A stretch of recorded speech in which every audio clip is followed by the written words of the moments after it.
মধ্যে তিনটা গুণ আছে। একটা গুণের নাম সে খায় কম, ঘুমায় কম এবং প্রভু ভক্ত। কুত্তারে আপনি সকালবেলা খাবার যেটা দিলেন সেটা উচ্ছিষ্ট অতিরিক্ত খাবার। আপনার বাড়ির অতিরিক্ত খাবারটা কুকুরকে দিলেন, কুকুরে খাবারটা খাইলো, খাওয়ার পরে আপনি রাত্রিবেলায় শীতের মধ্যে কম্বল কাঁথা মোড়া দিয়ে ঘুমান, কিন্তু কুকুর ঘুমাইলো না, সে সারা রাত্র আপনার বাড়ির উঠানে ঠান্ডার ভিতরে কাঁপতে থাকে আর পাহারা দিতে থাকে। বিনিময় দিছেন কি? শুধুমাত্র তার পচা গলায় একটু খাবার দিলেন উচ্ছিষ্ট অতিরিক্ত। এই অতিরিক্ত খাবার খাইয়া এই কুকুরটা আপনার বাড়ি সারা রাত্র পাহারা দিল। তার মানে কুকুর প্রমাণ করে গেল, মনিব আপনি আমারে খাইতে দিলেন পচা গলা, আমি বেঈমানি করি নাই, আমি নাফরমানি করি নাই। মনিব রে, আপনি আমারে পচা গলা দিয়েছেন, আমি খাইলাম, কিন্তু বেঈমানি করি নাই। একমাত্র মানব জাতির ভিতরে মানুষের জাত আল্লাহ 40 বছর সন্তান লালন পালন করার পরে ওই সন্তানটা বাবা মার সাথে বেঈমানি করে। কি কথা কন না কেন, ঠিক কিনা? কথা কি বুঝতে কোনো অসুবিধা? তাহলে বোঝা গেল আমরা মানুষ হইতে পারিনি। এই মানুষটাই, সন্তানটাই বাবা মার সাথে বেঈমানি করলো। এই মানব জাতি আল্লাহর সাথে নাফরমানি করলো। বলে হুজুর আল্লাহর সাথে কি করে নাফরমানি করলাম? আল্লাহর কোরআনে আল্লাহ বলেন ইন্না লিল্লাহ, নিশ্চয় আমরা আল্লাহর জন্য, ওয়া ইন্না ইলাইহি রাজিউন, আমরা আল্লাহর কাছে আবার ফিরে চলে যাব। এই একমাত্র মানব জাতি আল্লাহর সাথে বেঈমানি করে। মুয়াজ্জিন আযান দিল, হাইয়া আলাস সালাহ, হাইয়া আলাল ফালাহ, সালাতের দিকে আসো, কল্যাণের দিকে আসো। একমাত্র মানব জাতি আল্লাহর সাথে নাফরমানি করিয়া তখনও নামাজে যায় না, তখনও রোজায় যায় না, তখনও জিকিরে আসে না, তখনও সে মাহফিলে বসে না।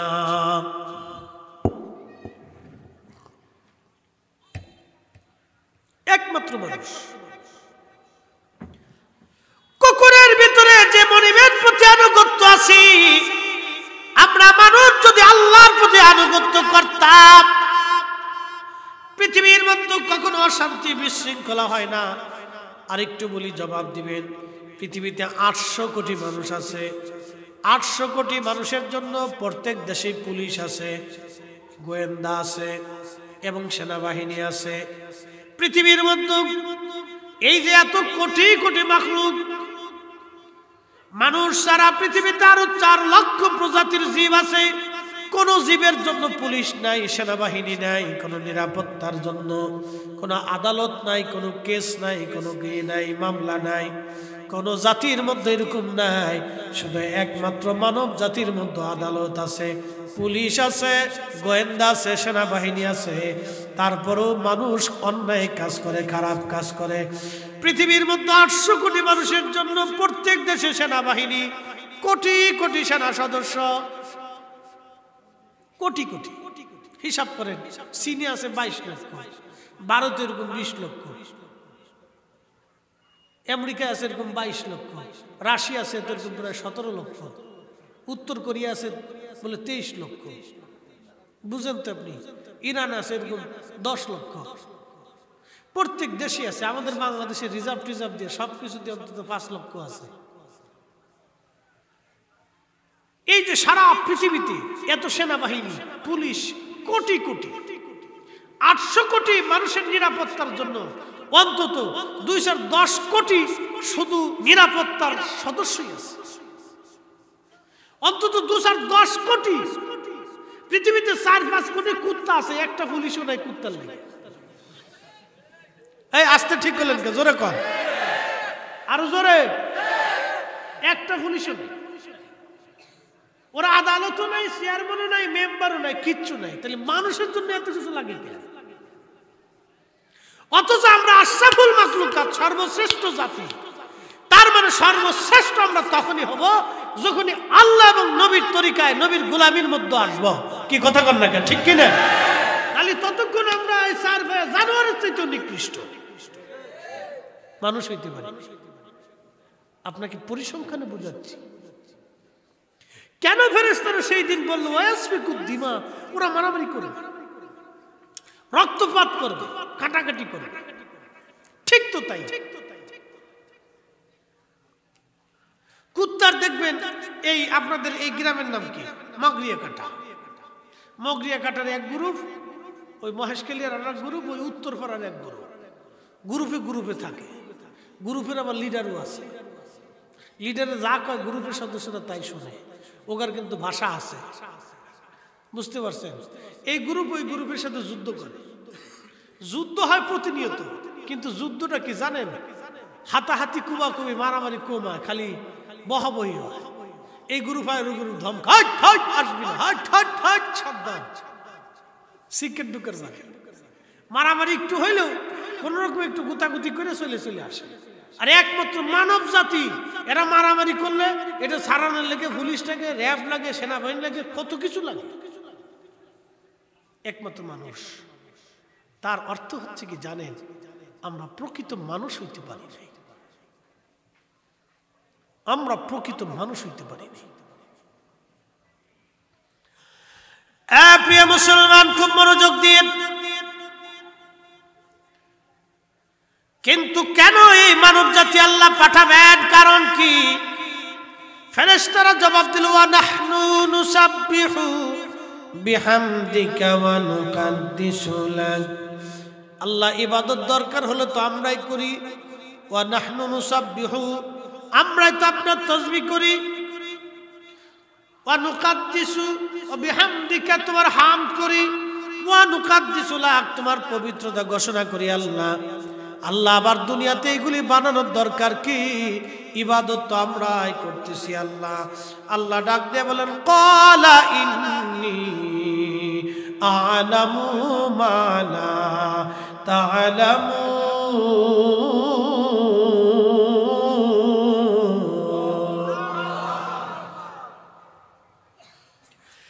আল্লাহ ডাক দিয়ে বলতেছে, ফেরেশতারা, আমি যা জানি তোমরা তা জানো না। আমি যা জানি তোমরা তা জানো না। আমি যা জানি তোমরা তা জানো না। আমি যা জানি তোমরা তা জানো না। তার অর্থ হলো এই মানব জাতির ভিতরে আল্লাহ আখিরি নবী পাঠাবে। আখিরি নবী পাঠাবে, তার হাবিবরে পাঠাবে, তার বন্ধুরে পাঠাবে। শাহজালাল পাঠাবে, শাহ পরান পাঠাবে, শাহ মাকদুম পাঠাবে, শাহ আলী পাঠাবে, খানজাহান আলী পাঠাবে, খাজা বাবা আজমিরি পাঠাবে, মুজাদ্দিদ আল হুসাইনি পাঠাবে, মহিউদ্দিন নসরুল বুখারী পাঠাবে, খাজা মাইনুদ্দিন চিশতি পাঠাবে, দাতা গঞ্জ বখশ পাঠাবে, ইমাম আজম পাঠাবে, ইমাম আবু হানিফা পাঠাবে, ইমাম নুমান পাঠাবে, ইমাম আহমদ ইবনে হাম্বল পাঠাবে। সাহাবীরা আসবে, আখিরি নবী আসবে। আখিরি নবী আসবে, 1,24,000 নবী আসবে। আখিরি নবী আসবে, আল্লাহর হাবিব আসবে উম্মতের মাঝে। এই মানব জাতির ভিতরে নবী আসবে, নবী আসবে, ওলি আসবে, নবী আসবে, ওলি আসবে। জিন জাতির সাথে আল্লাহর প্রেম হলো না, কোন জাতির সাথে আল্লাহর প্রেম হলো না। আল্লাহর প্রেম মানুষের সাথে, মানুষের সাথে। কথা বলেন ঠিক কিনা? জাস্ট মিনিট, আমার ওয়াজ আস্তে আস্তে আসতেছে, একটু অপেক্ষা করবে। অসুস্থতা পিছু ছাড়তেছে না।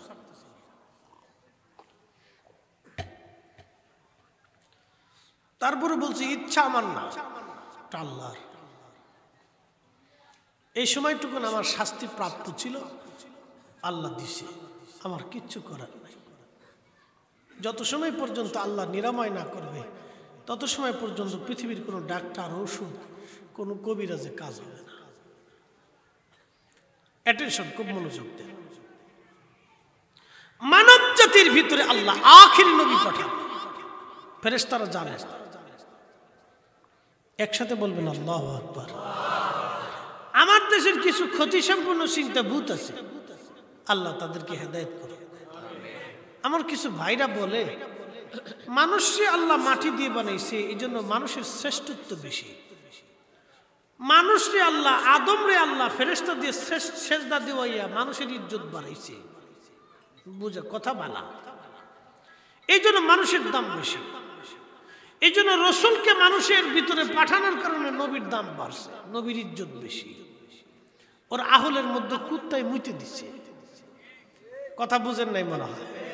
ওর জ্ঞানের ভিতরে কুকুরে পেশাব করছে, ও বুঝে নাই। আরবিতে একটা প্রবাদ আছে, শরফুল মাকিন ওয়া শরফুল মাকান, শরফুল মাকানে ওয়া শরফুল মাকিন। কিছু জায়গার কারণে মানুষের দাম বাড়ে, কিছু মানুষের কারণে জায়গার দাম বাড়ে। এই মানব জাতির 4 পয়সা মূল্য ছিল। এই মানবের অধিক মানুষ কুকুরের চাইতে নিকৃষ্ট। এই মানব জাতি হাইওয়ান পশুর চাইতে নিকৃষ্ট। এই মানব জাতির 4 পয়সা মূল্য ছিল না যদি আখেরি নবী মানব জাতির ভিতরে না আসতো। নবীর কারণে আমাদের দাম বাড়ছে। কথা বলেন ঠিক না বেটা?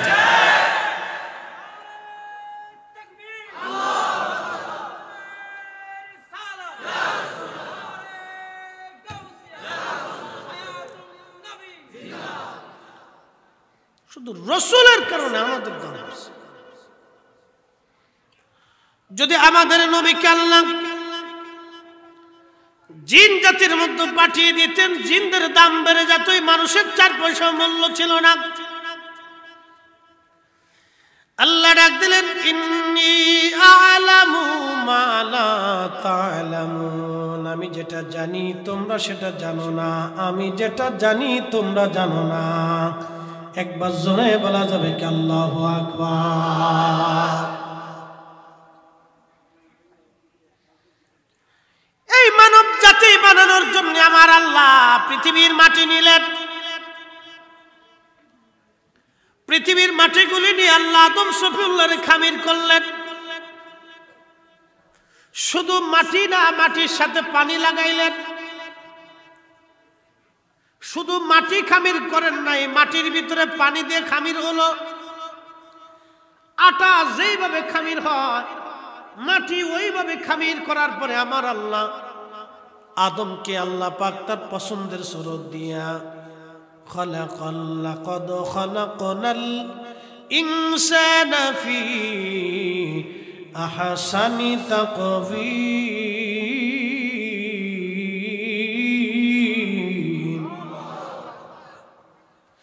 আল্লাহ মানব জাতিকে সুন্দর আল্লাহর ইচ্ছা অনুযায়ী সুরত দিলেন। আমার আল্লাহ, আমরা মানুষ, আল্লাহর পছন্দের সুরত আমাদের। একসাথে বলবেন আল্লাহু আকবার। আল্লাহর পছন্দের সুরত দিয়ে আল্লাহ আমাদেরকে বানাইলেন। আদম সফিউল্লাহকে আল্লাহ জান্নাতের ভিতরে বানাইলেন, খুব সুন্দর সুরত দিয়ে আল্লাহ বানাইলেন। আল্লাহ এত সুন্দর সুরত দিয়ে আল্লাহ জান্নাতের মধ্যে বানাইলেন মাটি দিয়া। মাটির সাথে পানি আছে, পানির সাথে আগুন আছে, আগুনের সাথে বাতাস আছে। আব, আতশ, খাক, বাদ 4টি বস্তু দিয়ে আল্লাহ মানুষ বানাইলেন। আগুন, পানি, মাটি, বাতাস। আগুন, পানি, মাটি, বাতাস। 4 রঙের মশলা দিয়া যে কইরাছে তোর গঠন, 4 রঙের মশলা দিয়া।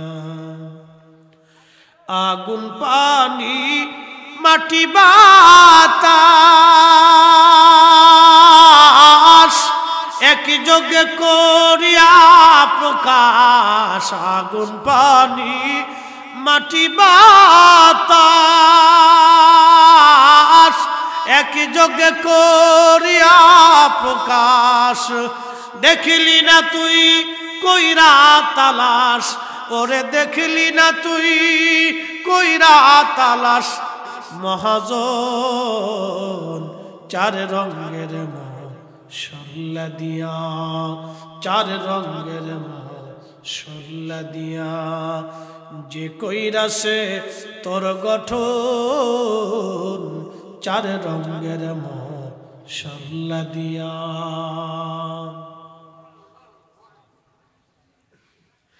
প্রিয় মুসলমান,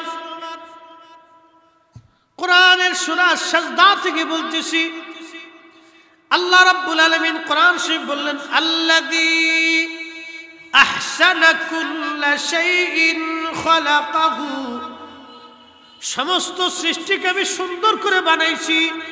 একসাথে বলবেন কি আল্লাহু আকবার। আল্লাহর কোন সৃষ্টি অসুন্দর না, সব সৃষ্টি সুন্দর, কিন্তু মানুষের চাইতে সুন্দর না। সুবহানাল্লাহ, কি বাড়ি যাইয়া মানুষের চাইতে সুন্দর, কথা কন না, মানুষের চাইতে সুন্দর। আল্লাহ নিজের ইচ্ছায় সুরত দিলেন আদম শফিউল্লাহর। এই জন্য সৃষ্টির মধ্যে আদম নবী বেশি সুন্দর। তাফসীর ইবনে কাসিরের মধ্যে আসছে হযরত ইউসুফ ছিলেন আদমের অর্ধেক সুন্দর। পুরুষের চাইতে মহিলারা কম সুন্দর, নারীর চাইতে পুরুষ বেশি সুন্দর।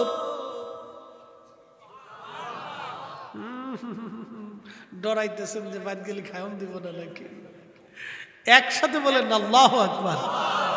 নারীর চাইতে পুরুষ বেশি সুন্দর, দলিলে বিনা দলিলে না। নারীকে আল্লাহ আগে সৃষ্টি করে নাই, আল্লাহ পুরুষকে সৃষ্টি করছে, আদমকে, আমাদের আব্বাজানকে। আল্লাহ তার ইচ্ছার সুরত দিয়েছিল আব্বাজানকে। একসাথে বলবেন আল্লাহু আকবার। আল্লাহ তার ইচ্ছার সুরত দিয়েছে। এই নাক, এই চোখ, এই কাঠামো, এই চুল, এই দাড়ি। আপনি তো দাড়ি চাইছে ফেলাই দেন, এটা আল্লাহ দিছে, এটা চেষে ফেলে দেওয়ার জিনিস না। পুরুষত্ব এটা ধরে রাখার জিনিস।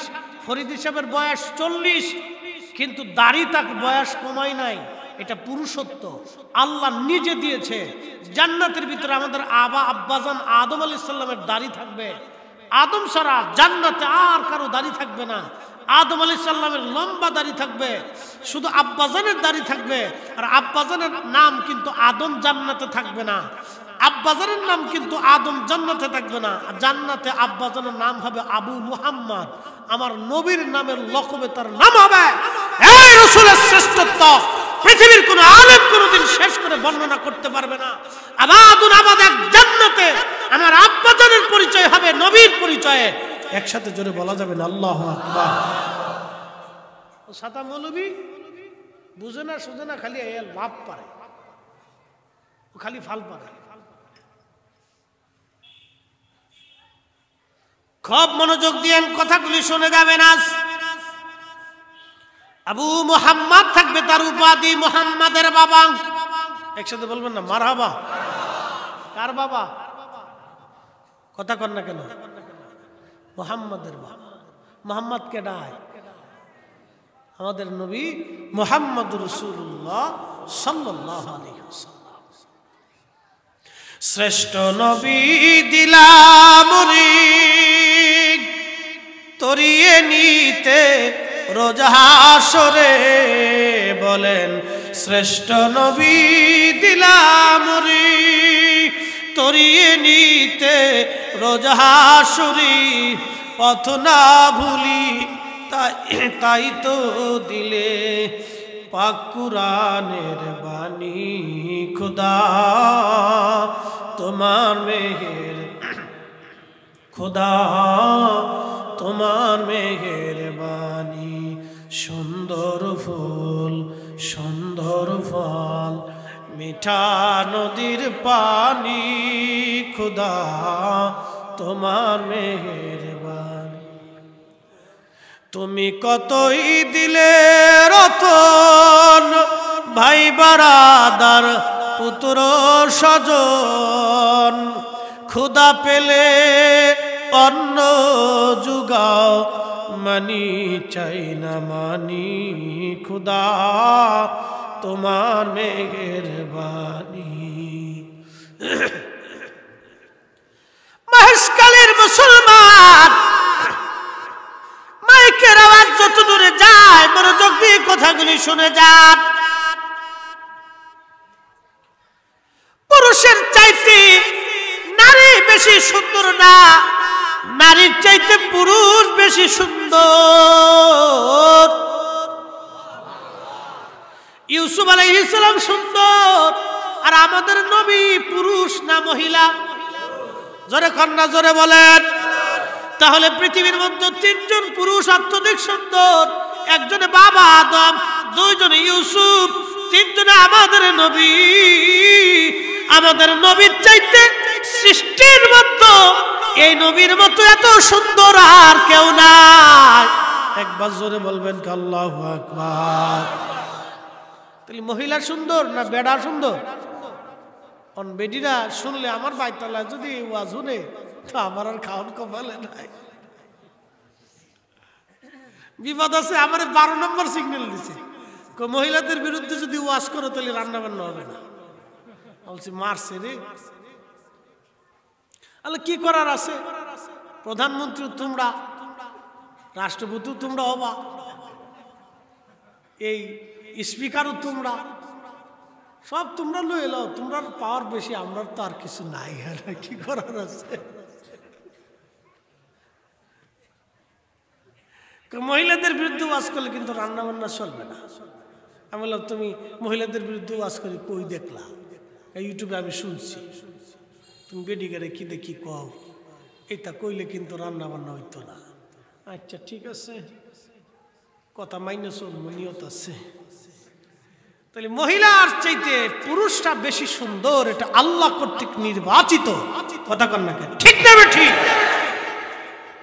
আমরা সোনুমা খাই, পাউডার দিই না। অনকের ফুলা মানে মাঝে মধ্যে কি হ্যান্ডসাম ফ্যান্ডসাম কি বেরিয়েছে তার ডলে। এরে এগুলো দইলে যদি মানুষ সুন্দর হইতো তা আফ্রিকার মানুষ কালাকে। কি কথা কন না কে? খারাপ কইছি আমি? যুক্তিতে যদি ভুল হয় তা বলেন ফরিদি হুজুর ভুল হয়েছে, আফ্রিকা ফাটাই দেন সব সোনু পাউডার যা আছে। যদি ওরা সুন্দর হয় তাহলে আমরাও এরপরে ব্যবহার করি। এগুলো সব বালতা। শোনেন, পুরুষের সৌন্দর্য অজুতে নামাজে, নারীর সৌন্দর্য অজু ও নামাজে। যে পুরুষ ঠিক মতো অজু নামাজ পড়ে তার চেহারা এমনি আল্লাহ নুরানি বানায় দেয়। একসাথে বলবেন আল্লাহু আকবার। যেই পুরুষের কলিজার ভিতরে সবসময় হুব্বে রসুল থাকে ও পুরুষকে আল্লাহ নুরানি বানায় দেয়, তার চেহারার ভিতরে এমনি নূর হয় না। একসাথে বলবেন না আল্লাহু আকবার। কলিজার ভিতরে হুব্বে রসুল রাখবেন, দুরুদের তালিম তরবিয়ত চালাবেন, দুরুদ শরীফ পড়তে থাকবেন, আল্লাহ আপনাকে এমনি সুন্দর বানায়। চেহারা দেখবেন নূর চমকাচ্ছে, আল্লাহর প্রদত্ত নূর। পৃথিবী এই নূর কেউ দিতে পারেন, আল্লাহ প্রদত্ত আসতে থাকবে। প্রিয় মুসলমান আমার, খুব মনোযোগ দিয়ে হাজরাতে আদম সফিউল্লাহকে আল্লাহ রাব্বুল আলামিন বানাইলেন। কি থেকে বানাইলেন? কোরআন বলতেছে ওয়াবাদাআ খালকাল ইনসানি মিন তিন।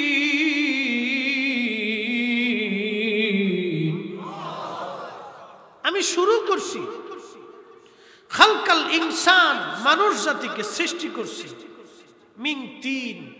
মানুষের সৃষ্টির সূচনা হলো মাটি থেকে। একসাথে বলবেন না মারহাবা। মানুষের সৃষ্টির সূচনা কি থেকে? একসাথে বলবেন কি থেকে? তো সেই দৃষ্টিকোণ থেকে আমরা মাটির মানুষ। কথা কন নাকি? ঠিক কিনা? কোরআন বলতেছে আমি মানুষকে সৃষ্টির সূচনাই মাটি থেকে, মিন তিন, মাটি থেকে।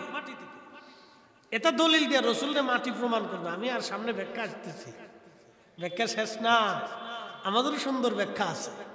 একসাথে বলবেন আল্লাহু আকবার। আল্লাহর কোরআন বলল ওয়াবাদা খালকাল ইনসানি মিন তিন। আমি মানুষ সৃষ্টির সূচনা করেছি মাটি থেকে। মাটি এনে পানি দিয়ে খামির করে বডি তৈরি করা হলো, সাথে আগুন, সাথে বাতাস, চারটে উপাদান দিয়ে এই মানুষের বডি নির্মাণ করা হলো। এরপর আল্লাহ বলতেছেন সুম্মা জাআলা নাসলাহু, আমি বংশ বিস্তার করেছি, আমি পরিবার বাড়িয়েছি, সন্তান জন্ম দিয়েছি। মিন সুলালাতিন মিন মাইন মাহিন।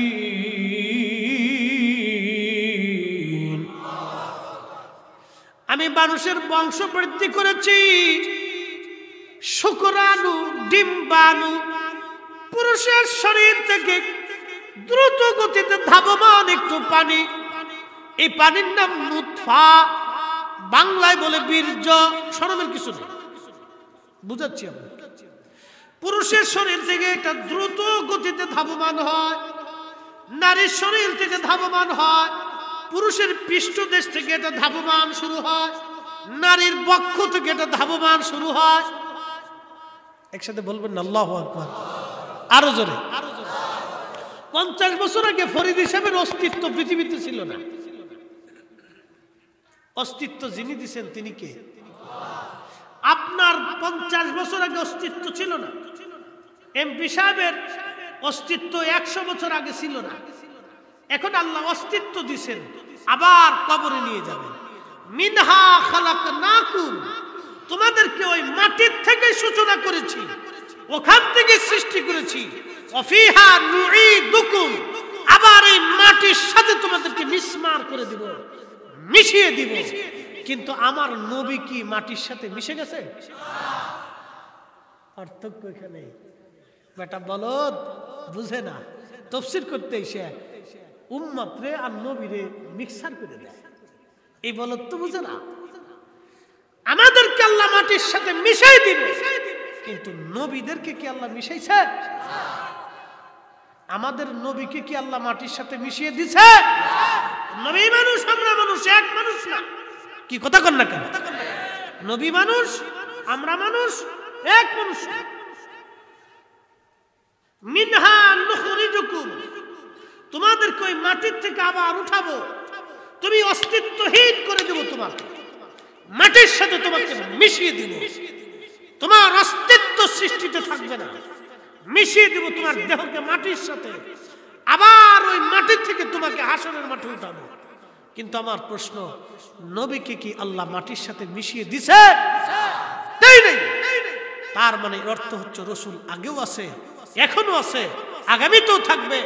কিয়ামতের ময়দানে ওই শরীর মোবারক দিয়ে 70,000 ফেরেশতার বেষ্টন দিয়ে, আপনারা যেমন শত শত এই সাইকেল গাড়ি দিয়ে শত শত মানুষ যে আমাকে রিসিভ করে করে নিয়ে আসছেন, 20 কিলোমিটার ব্যাপী পর্যন্ত রিসিভ আজকে করছেন, এইরকম কিয়ামতের মাঠে রওজা শরীফ থেকে আমার নবীকে ফেরেশতা দিয়ে আল্লাহ মিছিল করাইতে করাইতে সসম্মানে রিসিভ করাইয়া আরশে মুআল্লাতে নিয়া আল্লাহর ডান পাশে মাকামে মাহমুদের আসনে নবীকে আল্লাহ বসাই দিবে। না না, যে একসাথে আল্লাহু আকবার না বলবেন বুঝবেন শয়তানের বাড়ি। একসাথে জবান খুলে আরো জোরে, আরো জোরে, হ্যাঁ হাত উঁচা করে বলেন, আরো জোরে।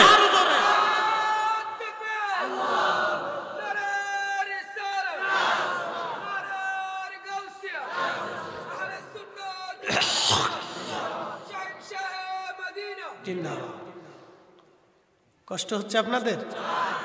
কিছু সময় বসলে আরো মজা লাগবে। প্রিয় মুসলমান, খুব মনোযোগ দিয়ে আল্লাহর কোরআন বলল, খালাকনাকুম মিন যাকারিন ওয়া উনসা, আমি একজন পুরুষ ও একজন নারী থেকে মানব জাতির সৃষ্টির সূচনা করছি। এই পুরুষের নাম আদম, নারীর নাম মা হাওয়া। পুরুষের নাম আদম, নারী হাওয়া। তাহলে আদম আলাইহিস সালাম মাটির তৈরি, প্রথম শুক্রাণু, প্রথম মিম্মাইন মাহিন, ধাবমান পানি। খালাকনাকুম, আল্লাহ বলছে খালাকাল ইনসানা মিন, এই যে ধাবমান পানি, এই যে আপনার বীর্য বলেন, নুতফা বলেন আরবিতে, এই নুতফা সর্বপ্রথম আদম সফিউল্লাহ থেকে বের হলো। তার মানে আমাদের সূচনা মাটি থেকে। এই জন্য আমাদের নিসবত করা হয় আমরা মাটির মানুষ, মাটি থেকে আসছি, আমরা মাটির মানুষ, কারণ আমাদের সূচনা হয়েছে মাটি থেকে। আমাদের আসল মাটি, আমাদের মূল হলো মাটি। এই জন্য কোরআন বারবার আমাদেরকে মাটির দিকে নিসবত করেছে। তোমরা মাটির তৈরি, মাটি হলো আমাদের মূল আমাদের মাটি। মাটির তৈরি আদমের পবিত্র দেহ থেকে আল্লাহ রাব্বুল আলামিন যে নুতফা বের করলেন, এই নুতফার ভিতরে থাকে শুক্রাণু, ডিম্বাণু। এই শুক্রাণু ডিম্বাণু থেকে আল্লাহ রাব্বুল আলামিন আমাকে অস্তিত্ব দিলেন। আমি অস্তিত্বহীন ছিলাম। আল্লাহ বলেন, আল্লাযী খালাকাকা ফাসাওয়াকা ফাআদালাক, আমি আল্লাহ তোমাকে সুবিন্যস্ত করলাম, সুঠাম করলাম। তোমাকে যেখানে চোখ দরকার চোখ দিলাম, কান দরকার আমি আল্লাহ কান দিলাম, তোমার দেহ দরকার আমি দেহ দিলাম। আল্লাহ পাক বলতেছে সুম্মা সাওয়াহু ওয়া নাফাখা ফীহি মির রূহিহি ওয়া জাআলা লাকুমুস সামআ ওয়াল আবসার ওয়াল আফইদাতা।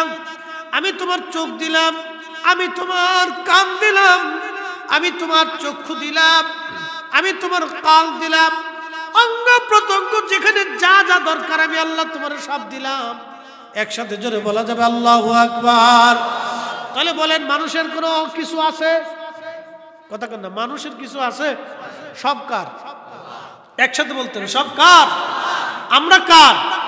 আমরা কার? তাহলে অহংকার মানুষের আছে? অহংকার কার? ঘুমানোর পরে সকালবেলা ঘুম থেকে উঠবেন কোনো গ্যারান্টি আছে? যদি না থাকে তাহলে কেন মানুষের ক্ষতি করে? যদি না থাকে তাহলে অর্থের অর্থ কেন মেরে খাবে? যদি না থাকে তাহলে দরিদ্র মানুষের রিজিককে কেন হাত দিবে? খুব মনোযোগ দিয়ে অ্যাটেনশন। আমার দেশে সারাদিন পরিশ্রম করে 500 টাকা রুজি করে এরকম মানুষ আছে না? অনেক আছে। সারাদিন হাড়ভাঙ্গুনি পরিশ্রম করার পরে 500 টাকা তার রুজি হয়, এরকম মানুষ আছে। 500 টাকা সে রুজি করে।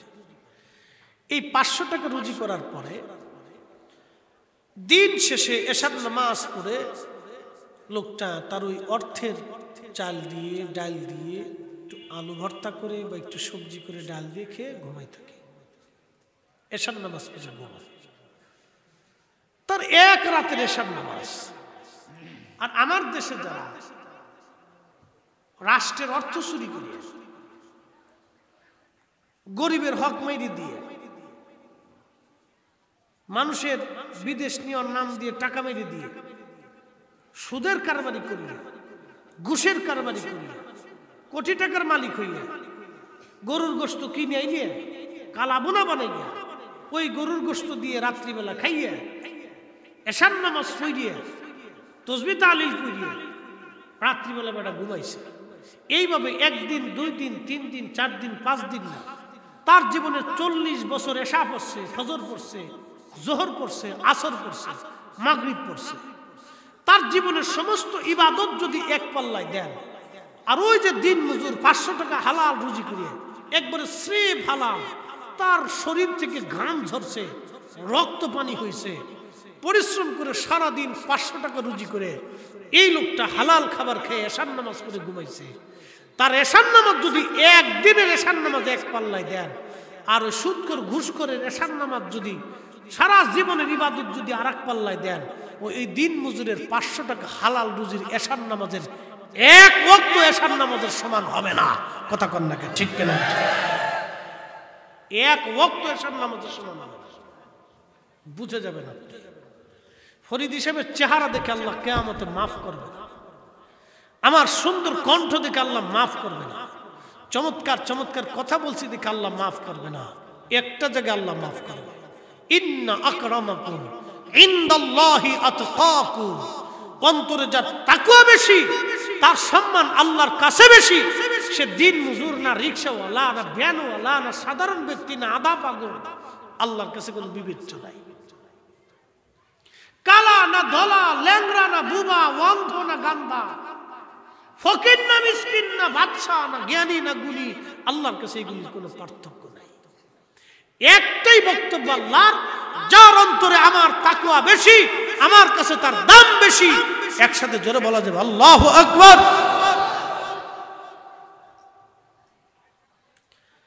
প্রিয় মহেশখালীর মুসলমান, খুবই মনোযোগ দিয়ে শুনিয়া যান। আদম শফিউল্লাহকে আল্লাহ বানাইলেন, রুহু ফুকাই দিলেন আমার রব। আল্লাহ বললেন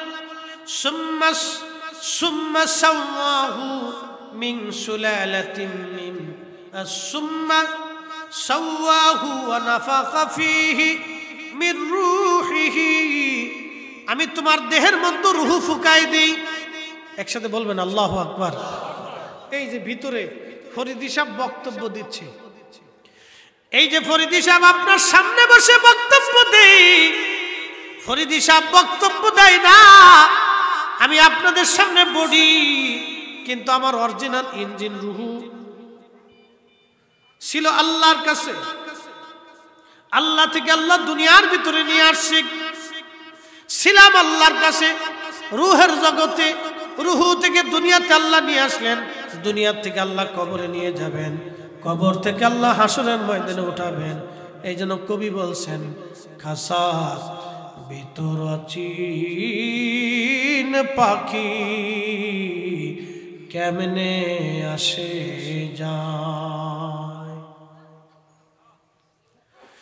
এই রুহটা আল্লাহর কাছে ছিল, আল্লাহর হুকুমে আসছি। কোরআন বলতেছে, হুজুর আপনি বলে দেন, ওয়ায়াসআলুনাকা আনির রূহি কুলির রূহু মিন আমরি রাব্বি।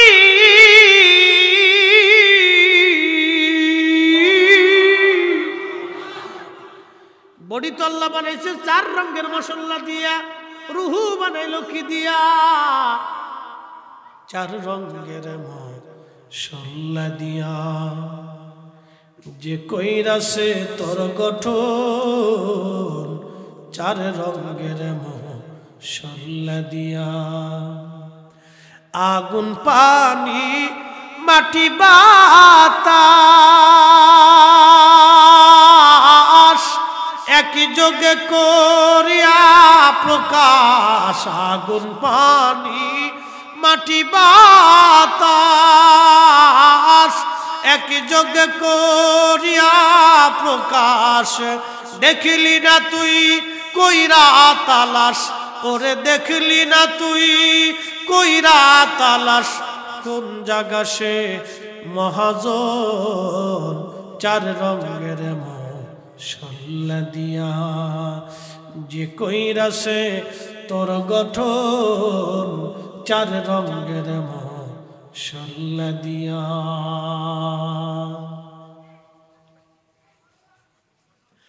প্রিয় মহেশখালীর মুসলমান, খুবই মনোযোগ দিয়ে শুনিয়া যান। আদম শফিউল্লাহকে আল্লাহ বানাইলেন। অ্যাটেনশন, এখানে মূল আলোচনা। না বুঝলে আপনি বুঝবেন না। আদমরে আল্লাহ বানাইলেন মাটি দিয়া।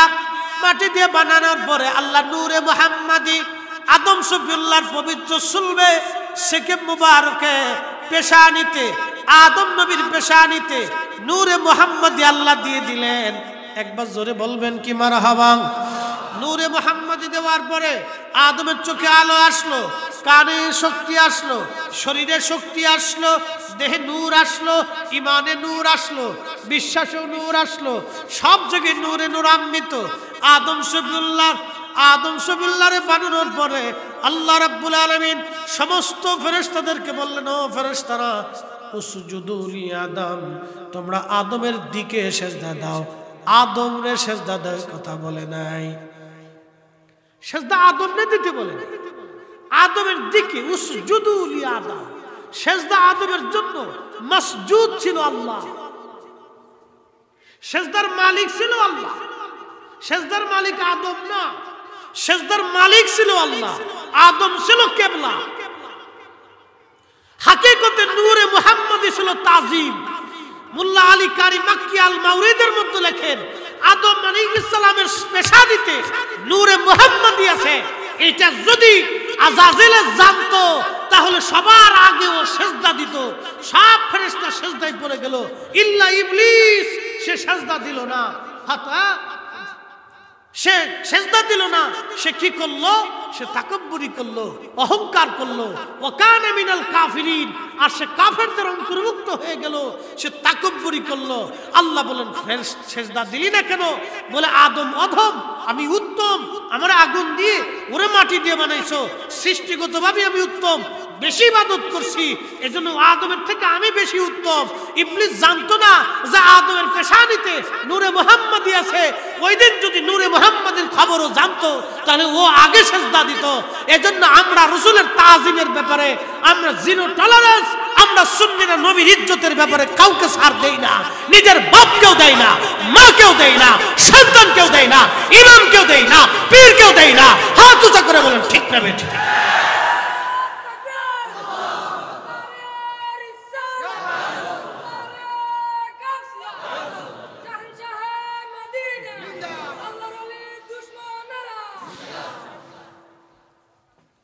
বুঝতে কি কোনো অসুবিধা? দোয়া পর্যন্ত থাকবেন। শীত বাড়তেছে আমি জানি, রাত যত শীত বাড়ে তত অনেকে শীতে ফেসাবে সাপ দেয়। যদি সাপ দিয়ে থাকে তো সেলো মেশিন সাপ দিয়ে ধরে বসে থাকে, উঠার দরকার নাই। বেশি রাত করে কষ্ট দেব না, মূল আলোচনায় চলে গেছি। এবার আসেন, আদম সফিউল্লাহরে আল্লাহ বানাইলেন জান্নাতে। কোন জায়গা? জান্নাতে। আদম আলাইহিস সালামকে বানানোর পরে বিশ্ববিখ্যাত ইমাম বাইহাকি দালাইলুন নবুওয়াতের মধ্যে তিনি লিখতেছেন, ও দুনিয়ার মানুষ তোমরা শোনো, আদম আলাইহিস সালামের পবিত্র পেশানিতে পৃষ্ঠ মুবারকে আল্লাহ রাব্বুল আলামিন হাত রাখলেন। হাত রাখার সঙ্গে সঙ্গে সমস্ত আদমের রূহগুলি বের হয়ে আসলো। এটা আল্লাহর কুদরত, ওগুলি তো আল্লাহ আগে সৃষ্টি করছে। বের হয়ে আসলো রূহগুলি। একসাথে বলবেন আল্লাহু আকবার। কাসার ভিতর চিন পাখি কেমনে আসে যায়। এই যে ভিতরে যিনি আছে তিনি আল্লাহর কাছে ছিলেন, আল্লাহর হুকুমে আসছেন, আবার আল্লাহর কাছে চলে যাবে। বডিটা একটা কায়া মাত্র, মরার পরে মাত্র 24 ঘন্টা পরে পায়খানার রাস্তা দিয়ে পোকা বের হইয়া সমস্ত শরীর দুর্গন্ধ হয়ে যায়। ছেলে বলবে তাড়াতাড়ি কবরে দেন, মেয়ে বলবে তাড়াতাড়ি কবরে দেন, স্ত্রী বলবে তাড়াতাড়ি কবরে দিয়ে দেন, সবাই বলবে তাড়াতাড়ি কবরে দিয়ে দেন, কবরে দিয়ে দেন। কেউ আর দুনিয়াতে আপনাকে আমাকে রাখবে না, কারণ আমার শরীর দুর্গন্ধ হয়ে গেল। ও মহেশখালীর মুসলমান, অতএব বুঝে যেতে হবে আজ আমরা আল্লাহর জন্য আসছিলাম, আল্লাহর কাছে আবার ফিরে যাব। ইরহুটা মিন আমরি রব্বি, আল্লাহর একটা মাত্র হুকুম, এই রুহু আল্লাহর হুকুমে আসছে, আল্লাহর হুকুমে আবার চলে যাবে। আল্লাহর হুকুমে আসছে, আল্লাহর হুকুমে চলে যাবে। আমি কি জন্য দুনিয়াতে আসলাম এখনো বুঝতেই পারলাম না, কেন দুনিয়াতে আসলাম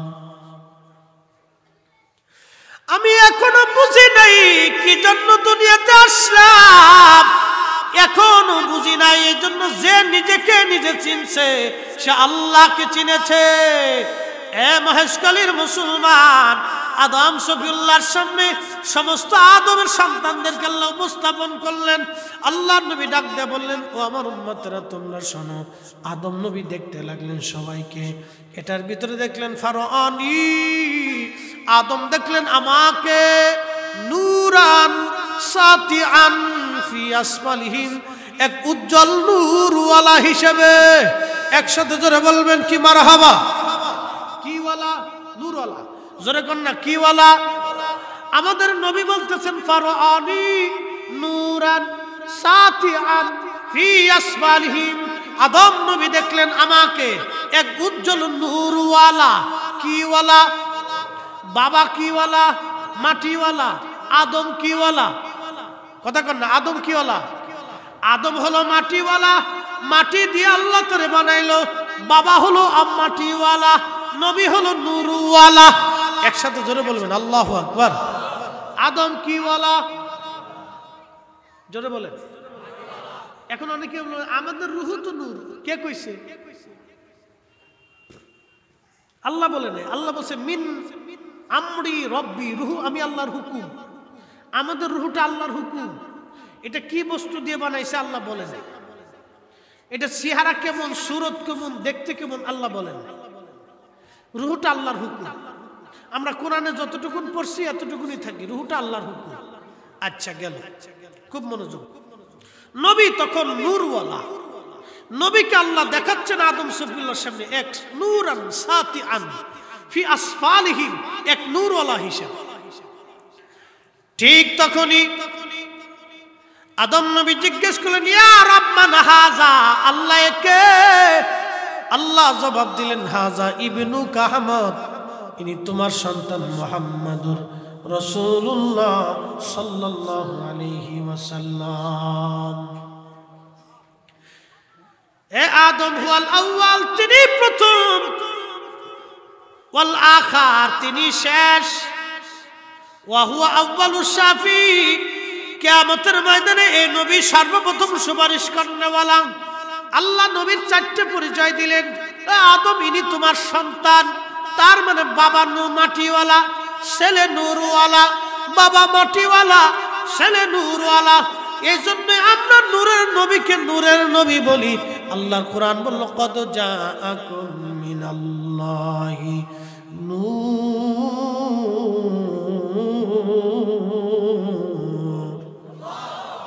আমি আমার পক্ষ থেকে এক নূরওয়ালা পাঠাইছি। কি বলা, কথা কর না কেন, কি বলা? আমি আল্লাহ আমার পক্ষ থেকে নূরওয়ালা পাঠিয়েছি, নূরওয়ালা পাঠিয়েছি, নূরওয়ালা, নূরওয়ালা। আমার দিকে তাকান, ওয়ার শেষ। মেরাজে যাচ্ছেন নবীজি, কোন জায়গা? মেরাজে। মেরাজে যাচ্ছে নবীজি সিদরাতুল মুনতাহার কাছে। জিব্রাইল দাঁড়াই গেলেন, নবীজি রওনা দিবেন। শেখ সাদি গুলিস্তা বস্তার মধ্যে লেখছেন, আগার এক সরে ময়ে বরতর পরম ফরুগে তাজাল্লি বসু জাদে পরম। আগার এক সরে ময়ে বরতর পরম ফরুগে তাজাল্লি বসু জাদে পরম। ওগো নবী, আমি জিব্রাইল যদি এখান থেকে সামনে আগাই, আমি আল্লাহর তাজাল্লিতে ধ্বংস হয়ে যাব, কারণ আমার সীমানাই পর্যন্ত সামনে যাওয়ার এজাজত আমি জিব্রাইলের নাই। এখন আপনি নবী একা একা যাবেন। বোরাকানা হলো নবীর জন্য রফরফ। রফরফ নামক বাহনে কাজী আল্লামান হযরত কাজী আয়াজ রাহিমাহুল্লাহ আল মালিকি 900 বছর আগে কিতাবুশ শিফার মধ্যে লেখেন, একটা বাহনা না হলো রফরফ। এই রফরফে চড়িয়া নবীজি রওনা শুরু করলেন।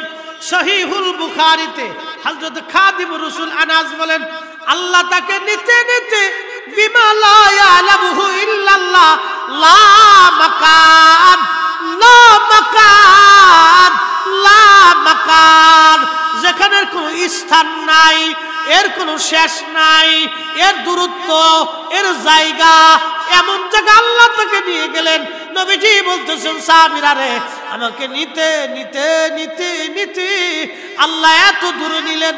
বিমা লা ইয়ালামুহু ইল্লাল্লাহ, এর সীমানা, এর দূরত্ব আল্লাহ ছাড়া কেউ জানে না, কেউ জানে না। একবার জোরে বলা যাবে কি আল্লাহু আকবার? আল্লাহ ছাড়া কেউ, এত দূরে আল্লাহ নিয়ে নিলেন। জিব্রাইল নূর, আমাদের নবীও নূর। জিব্রাইল আর আগাইতে পারলেন না, কিন্তু আমার নবী রওনা সেইখানে চলে গেলেন আল্লাহর সামনাসামনি, এত কাছাকাছি আল্লাহর সামনে সামনে। ফাতাদাল্লাকা বা কাউসাইনি আও আদনা, কোরআন বলতেছে এত কাছাকাছি, একটা ধনু পরিমাণ সামনে ফাঁকা ছিল।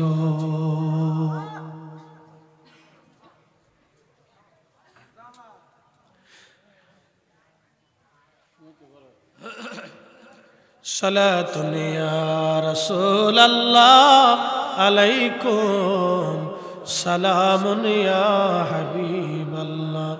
হয় না, হয় না, সালাতুন ইয়া রাসূলুল্লাহ আলাইকুম।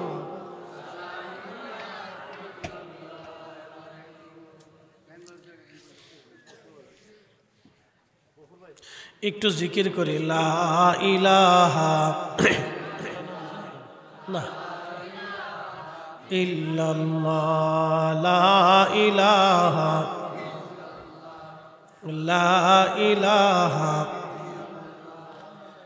লা ইলাহা ইল্লাল্লাহ, লা ইলাহা, লা ইলাহা ইল্লাল্লাহ মুহাম্মাদুর রাসূলুল্লাহ সাল্লাল্লাহু আলাইহি ওয়াসাল্লাম। বুঝলাম না, এইভাবে হইলে তো মহা মুশকিল। আসলে 2-3 বার ওয়াজে বিঘ্ন ঘটলে এটা তাসির নষ্ট। একসাথে বলি তো আল্লাহু আকবার।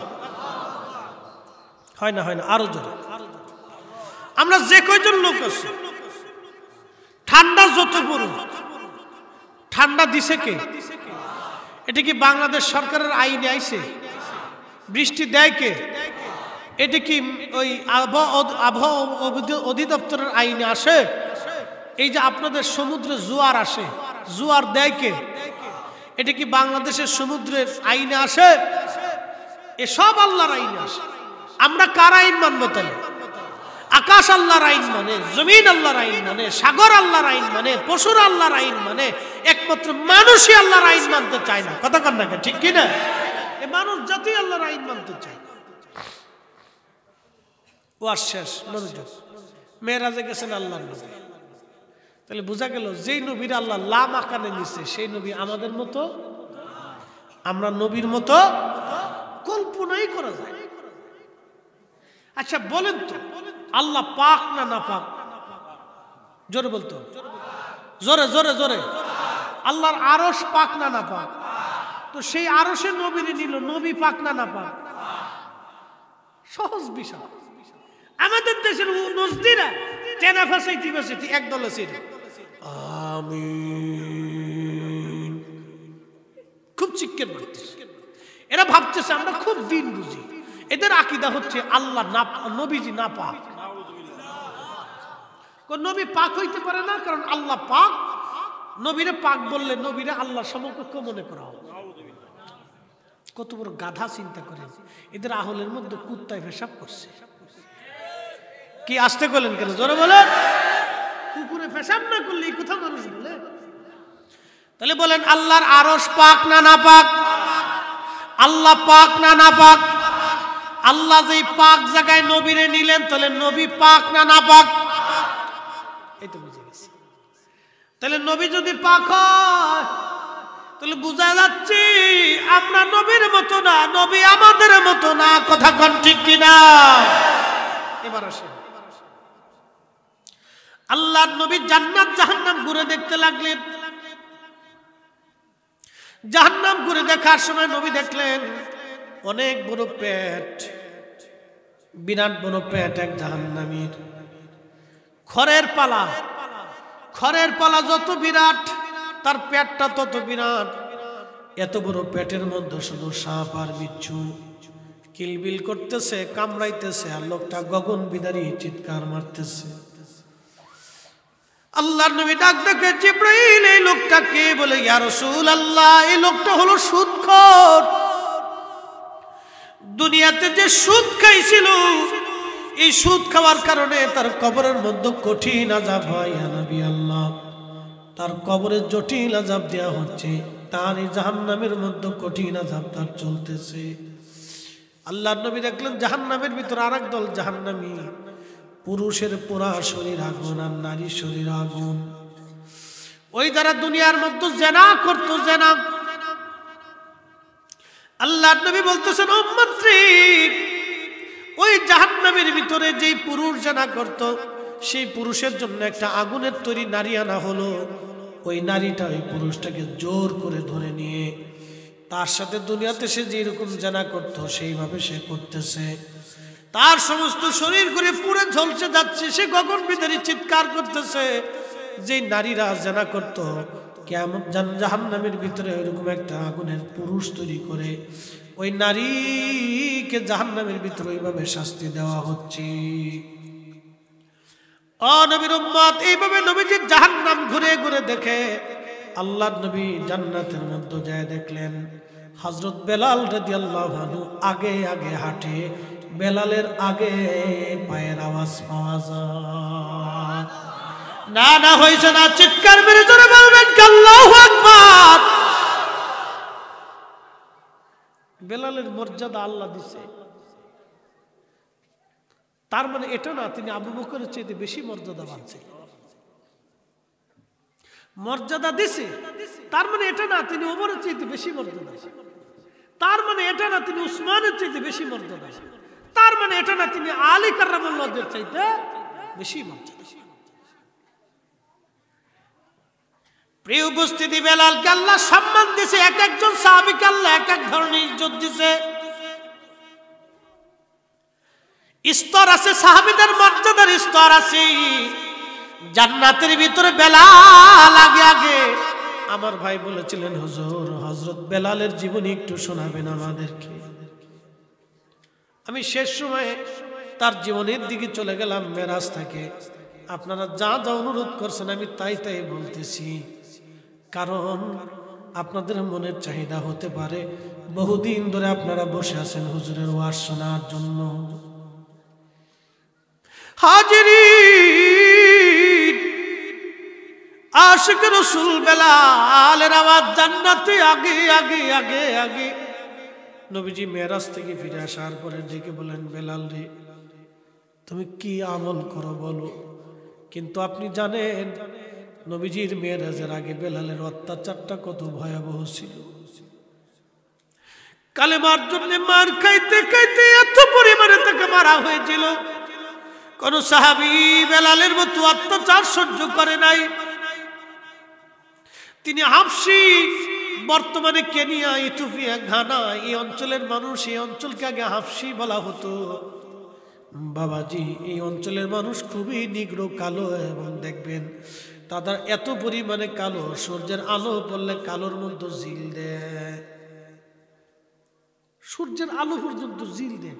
খেলার ভিতরে দেখবেন ওরা দৌড়াইলে ওদের মাথা যে টাক করা থাকে, টায়ের ভিতরতে জিল আসে। এত কালার কালা, আন্তর্জাতিক খ্যাতি সম্পূর্ণ কালা, খুব মারাত্মক কালা। কালা হলে কি হবে? বেলালের অন্তরটাকে আল্লাহ পাক এতটাই স্বচ্ছ করে দিলেন, ইশকে রাসূলের দিলটাকে এমন ভাবে জিন্দা করে দিলেন, মারতে মারতে মারতে মারতে। আপনি বুঝতে পারতেছেন আমার গলার ভিতরে একটু কাটা বিচ্ছে, তাতে আমার পুরা সময়টা অস্থিরতার ভিতরে যাচ্ছে, পুরা টাইমটা অস্থিরতার ভিতরে যাচ্ছে। এরপরেও কিন্তু আমি আপনাদেরকে বুঝতে দেইনি যে আমার অস্থিরতা চলতেছে, কারণ আপনাদের আমার এই সামান্য অস্থিরতা থেকে আপনাদের পরিশ্রমটা বিরাট। একসাথে বলা যাবে আল্লাহু আকবার? না না, আরো জোরে হয় না, হয় না, আরো জোরে, আরো জোরে বলো। একসাথে বলে না, ইয়া রাসূলুল্লাহ। বেলালের মতো আশিক যদি আমরা হইতাম, বেলালের মতো আশিক যদি আমরা হইতাম, এ দুনিয়ায় নবীর দেখা পাইতাম, এ দুনিয়ায় নবীর দেখা পাইতাম। আল্লাহর নবীর আশিক সাহাবী বেলালের জীবন চলে গেল বহুদিন। মার খাইতে খাইতে খাইতে খাইতে বেলালের জীবন গেল। আহা, কেমন ভাবে তাকে মারা হতো। হাত পা গুলি বেঁধে নিয়ে মরুভূমির মধ্যে রেখে পিঠের উপরে, বুকের উপরে বড় বড় লম্বস্ত, বড় বড় ওজনওয়ালা পাথর চাপা দিয়ে রাখতো, যাতে বেলাল ডান বাম করতে না পারে।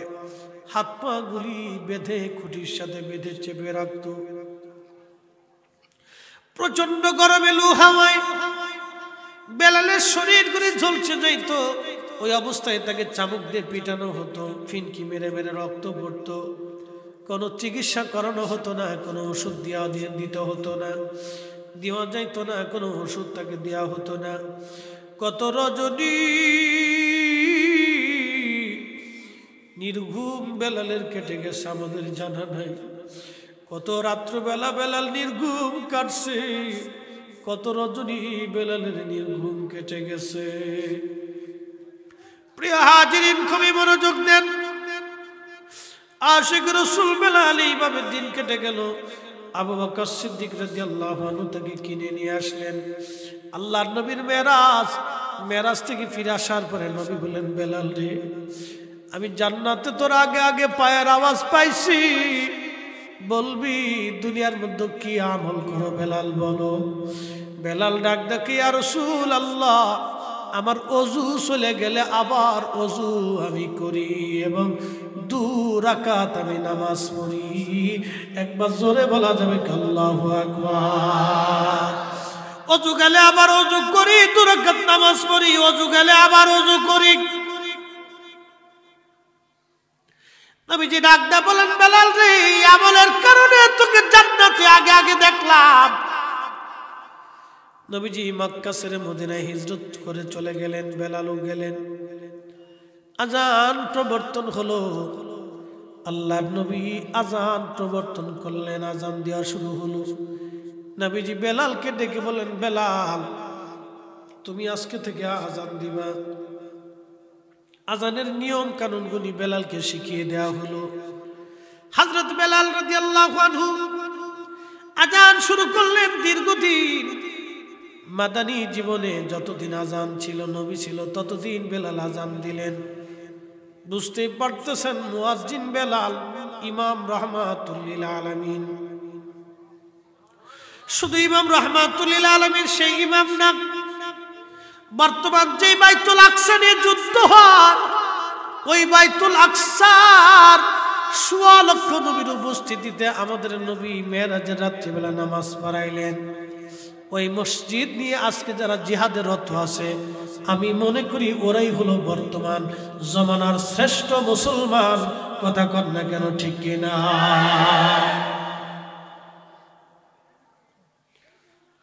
ওরাই জমানার শ্রেষ্ঠ মুজাহিদ। আল্লাহর ঘর নবীদের স্মৃতি বাঁচানোর জন্য যারা জিহাদে রত, বিরাট বড় শক্তির কাছে ওরা মাথা নত করে নাই। পৃথিবীর বিরাট বড় শক্তির কাছে ওরা মাথা নত করে নাই। এত বড় শক্তি ওদের মাথা নত হলো না। বিরাট বড় শক্তি, ওরা মাথা নত করে নাই। খুব মনোযোগ দিয়ে কথাগুলি শুনবেন। মুসলমান মহেশখালীবাসী, আপনারা বলবেন হুজুর আমাদের করণীয় কি? আমাদের একটা করণীয় আছে, তার নাম হচ্ছে ইসরায়েলের পণ্যগুলি বয়কট করা। বলে হুজুর ইসরায়েলের পণ্য কি? নেসলে, কোকা কোলা আর এইগুলি ইসরায়েলের পণ্য, এইগুলি আমরা কিনবো না, ছবো না, খাবো না, বেচবো না। Pepsi, Coca Cola, Fanta, Nestle company, Nescafe coffee, এগুলি ইসরায়েলের পণ্য, এগুলি আমরা খাবো না, কিনবো না, বেচবো না। এটাই হলো আমাদের বর্তমান জিহাদ। কথা কন না কেন, ঠিক কিনা?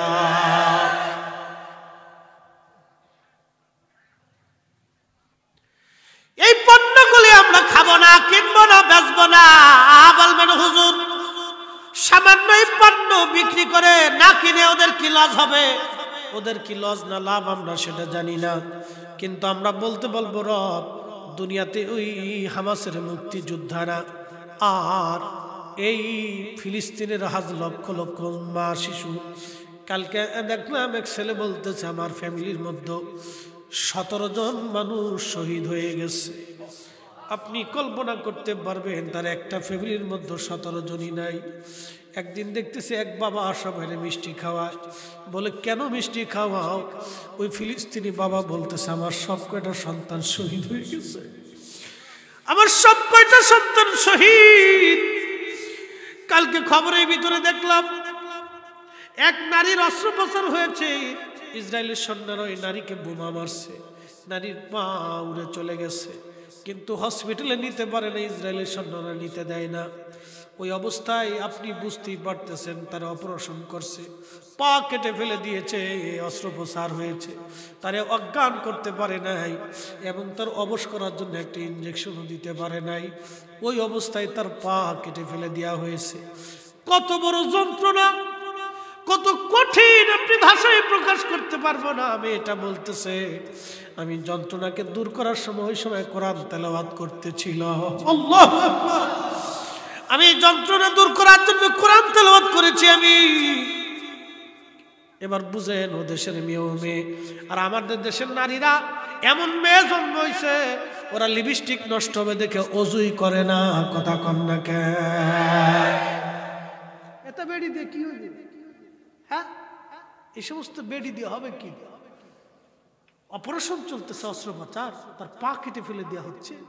অপারেশন অবশ করার জন্য ইনজেকশন নেই, তাকে অজ্ঞান করার জন্য ইনজেকশন নেই, কিচ্ছু নেই। ওই অবস্থায় একটা নারীর পা কেটে ফেলে দেওয়া হচ্ছে, সে বলতেছে আমি যন্ত্রণা দূর করার জন্য আমি কোরআন পড়তেছিলাম। আমি কোরআন তেলাওয়াত করে আমার যন্ত্রণাকে দূর করেছি। আর আমার দেশের নারী, ওর লিপস্টিক নষ্ট হবে, ওর মেকআপ নষ্ট হবে, তো ওজুই করে না, ও পর্দা, ওর উন্না থাকে পিছে, ও থাকে আগে আগে। এই সমস্ত বেহায়া নারী দিয়ে আমার সমাজের 4 পয়সা মুসলমানদের উপকার নাই। কথা কন না, ঠিক না?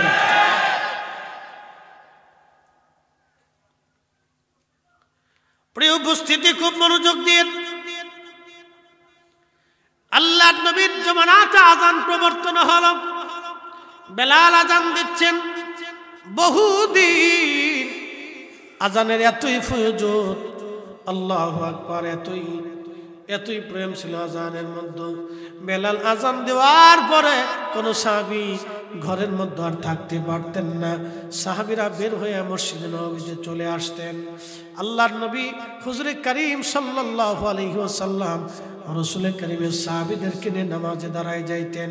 মুয়াজ্জিন বেলাল, ইমাম রাহমাতুল লিল আলামিন, মুসল্লিরা, সাহাবীরা। এমন জমানা আর কোনোদিন আসবে না। আল্লাহর নবী বলছেন, খায়রুল কুরুনি সুম্মাল্লাযীনা ইয়ালুনাহু সুম্মাল্লাযীনা ইয়ালুনাহু। আমার এবং আমার সাহাবীদের জমানা উত্তম, এরপরে তাবিঈদের জমানা উত্তম, তারপরে তাবিঈনদের জমানা উত্তম। আমার নবীর জমানার মতো কোনো জমানা আর আসবে না। নবীর মতো ইমাম হবে না, সাহাবীদের মতো মুসল্লি হবে না, বেলালের মতো মুয়াজ্জিন আর কোনোদিন হবে না। কি কথা বলেন, ঠিক না বেঠে? আল্লাহু আকবার। আমরা আযান দিলে এখন মসজিদে যাই না, কিন্তু সাহাবীরা আযান পড়ার সঙ্গে সঙ্গে যেখানে কাজ সেখানে ফেলে চলে আসতেন। যেখানে কাজ, দোকান, ওইভাবে রেখে চলে আসতেন, ব্যবসা রেখে চলে আসতেন। আল্লাহর নবী সাহাবী, নবীর আশিক বেলাল রাদিয়াল্লাহু আনহু এসকে রাসূলের এতই পাগল, ভালোবাসতে বাসতে নবীকে কলিজা দিয়ে ভালোবাসলেন। আল্লাহ নবীর ইন্তেকাল হয়ে গেল। লম্বা ওয়াজ, অনেকে আমার এই ওয়াজের ভিতরে ভুল ধরতে পারে, আপনাদেরকে জানাই দিয়ে যাই। আল্লামা ইমাম কিরমানি শরহে বুখারীর মধ্যে লিখেছেন, আল্লামা ইমাম জাইলাই নাসবুর রায়ার মধ্যে লিখেছেন, আল্লামা ইমাম তাকিউদ্দিন সুবকিয়া শিফা ও সাকামের মধ্যে লিখেছেন, শেখ আব্দুল হক মুহাদ্দিস দেহলভী মাদারিজুন নবুওয়াতের মধ্যে লিখেছেন। বেলালের জীবন কিন্তু এরকম ছোট্ট একটা জীবন না, বিরাট লম্বা জীবন। একজন সিরাতবিদ, তারিখবিদ এক একভাবে লিখেছেন, কিন্তু ঘটনা একটা। এটা একটা কাসাস, একটা ঘটনা।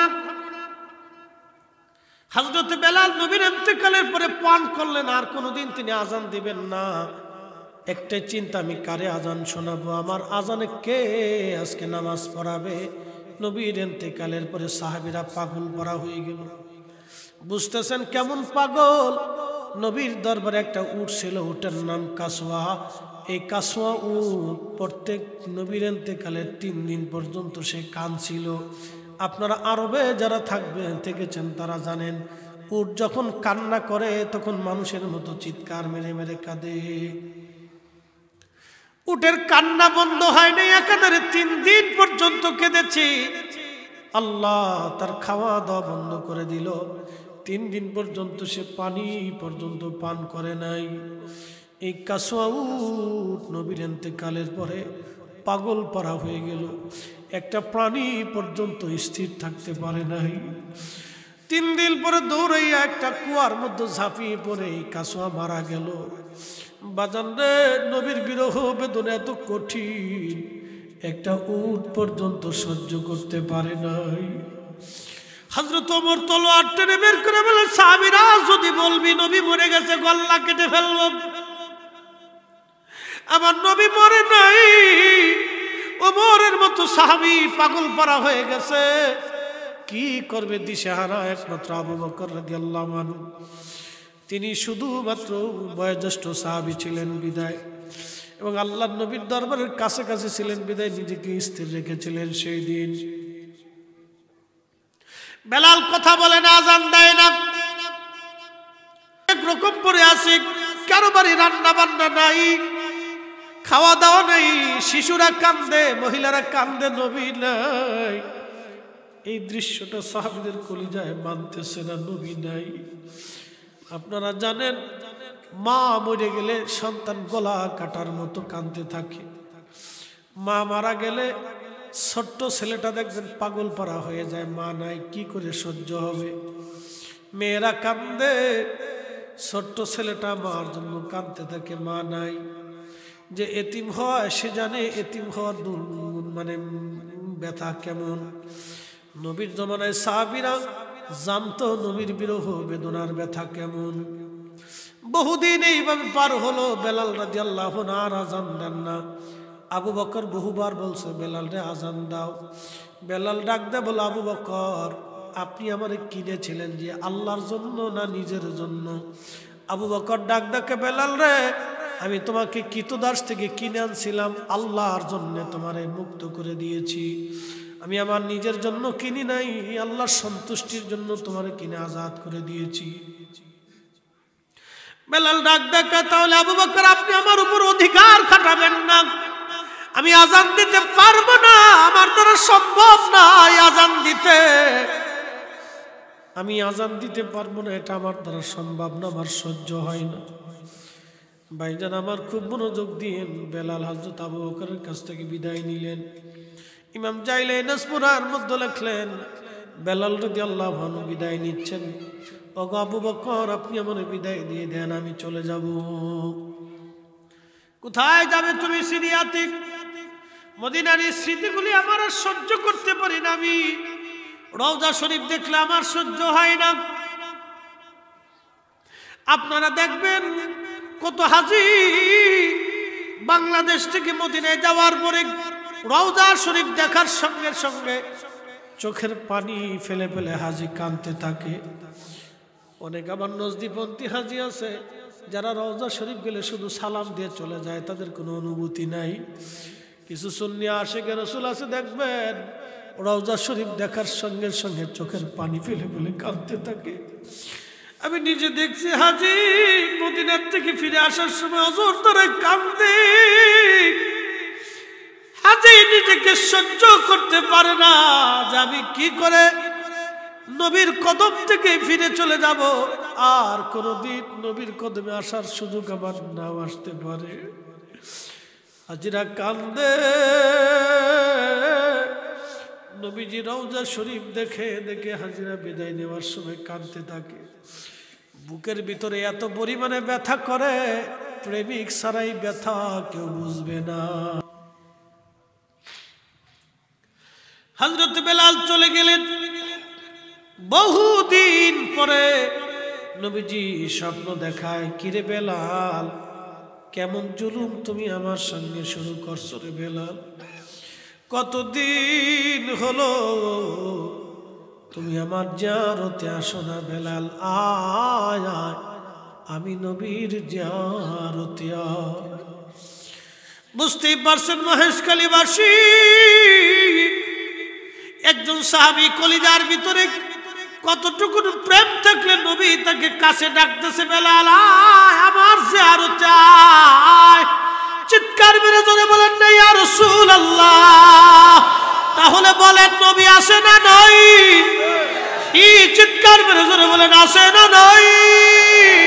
আছে। নবীর জায়গা নবী আছে, উম্মতের চোখের জায়গা চোখ নাই, নবীর জায়গা নবী আছে। বেঈমানের চোখের জায়গা চোখ নাই বিদায় বেঈমান বুঝে না। কি কথা বলেন ঠিক না বেটে? স্বপ্ন ডাক দেখে বেলাল আসো। একজন সাহাবী কি পরিমাণে রাসূলকে ভালোবাসা দিলে নবী তাকে ডাকতে যায়, আসো। তাহলে বুঝতেই পারছেন আল্লাহর নবীর সাথে বেলালের প্রেম কেমন ছিল, ভালোবাসা কত গভীরে ছিল। হযরত বেলাল সিরিয়া থেকে রওনা হয়ে সুদূর মদিনায় চলে আসছে। তাহাজ্জুদের সময় রওজা শরীফ তখন কাঠের জালি দিয়ে ঘিরে রাখা ছিল। রওজা শরীফ তখন কাঠের জালি দিয়ে ঘিরে রাখা। বেলাল কাঁদতেছে রওজা শরীফের পাশে বসে বসে কান্দি। ইয়া রাসূলুল্লাহ, গোলাম হাজির হয়ে গেছে। একজন আশেক যেভাবে বিনয়ে বিনয়ে রওজা বসে বসে কাঁদে, নবীর পাগল নবীজি তাকে স্বপ্নে দেখা দিয়েছে, আসার জন্য বলে দিয়েছে। এই পাগল রওজা মুবারকে আসলো। আশিক রাসূল হযরত বেলাল রওজা মুবারকের পাশে বসে বসে কাঁদে আর বলে, ইয়া রাসূলুল্লাহ, গোলাম আপনার কদম মুবারকে হাজির। আপনি আসতে বলেছিলেন, আমি আসছি। নবী গো, আমি আসছি ইয়া রাসূলুল্লাহ, আমি আসছি। নতুন মুয়াজ্জিন এসে দেখলো সাহাবী বেলাল উপস্থিত। ডাক ডাকে, সাহাবীরা আসো, নবীর মুয়াজ্জিন ফিরে আসছি। কথা শুনিয়া সব সাহাবী ঘর থেকে বের হইয়া মসজিদে নববী ভরে গেল।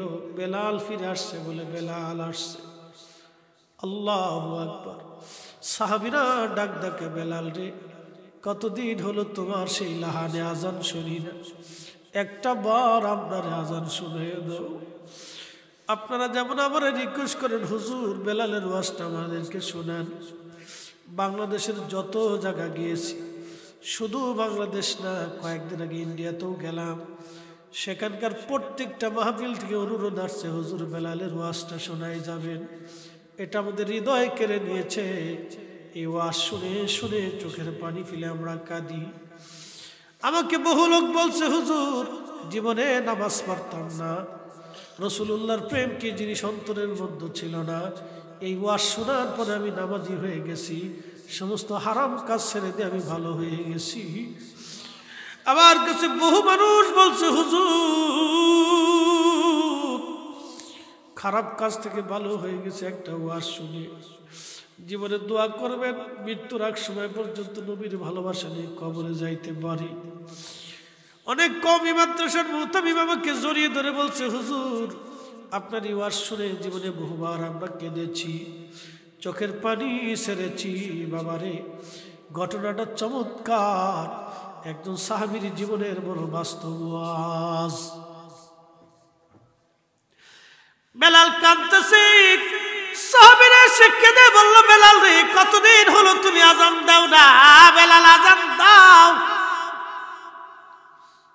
বেলাল ডাক দেখে, সাহাবীরা আমি নিয়ত করছি নবীর ইন্তেকালের পরে আর আমি আজান দেই নেই, কোনোদিন আর আমি আজান দিব না। আমি পান করেছি, আমি নিয়ত করছি আজান দিব না। আমি কারে আজান শোনাবো বলো? কে আমার আজানে নামাজ পড়াইতে আসবে বলো? আমি কারে আজান শোনাবো? যার জন্য আজান দিতাম সেই তো আজ আমার কাছে নাই। বেলাল কাঁদতেছে। সাহাবীরা কয়, না বেলাল, একটা বার তুমি আজান দাও। বেলাল বলে, না সাহাবীরা অনুরোধ করিও না, আমি নিয়ত করেছি নবীর ইন্তেকালের পরে আমি আর কখনো আজান দেই নাই, কখনো আর আমি আজান দিব না, আজান দিতে আমি পারবো না। সাহাবীরা হাসান আর হুসেনকে ডেকে নিয়ে আসলো। দেখতে নবীর মতো দেখা যাইতো, নানার চেহারা পাইছিলেন দুই ভাই। দৌড়াইয়া হাসান আর হুসেনকে নিয়ে আসা হল। দেখতে নানার মতো সুন্দর হাসান আর হুসাইন দুই ভাই যখন আসছে, বেলাল রওজা শরীফ থেকে উঠিয়া হাসানের বুকের মধ্যে মাথা ঠেকাইয়া গুনগুন করে কাঁদতেছে। এবার হুসাইনের বুকের মধ্যে মাথা ঠেকে কান্দে। সাহাবীরা আর স্থির থাকতে পারেন নাই, নবীর স্মৃতিগুলি মনে করে সাহাবীরাও গুন গুন করে কান্না শুরু করছে। মসজিদে নববীতে কান্নার আওয়াজ বেড়ে গেল। কান্না, শুধু কান্নার কান্না, আওয়াজ বেড়ে গেছে। মসজিদে নববীতে আওয়াজ বেড়ে গেল, কান্নার কান্না। সাহাবীরা বলতেছে, বেলাল রে আজান দাও। সমস্ত নীরবতা ভেঙে ইমাম হাসান ডাক দেখো, নানার মুয়াজ্জিন, কতদিন হলো তোমার কণ্ঠে আজান শুনি না। যেই লাহান দিয়ে নানারে আজান শোনাইতাম, ওই লাহানটা দিয়ে আমরাও আজকে আজান শোনাইয়া যাও।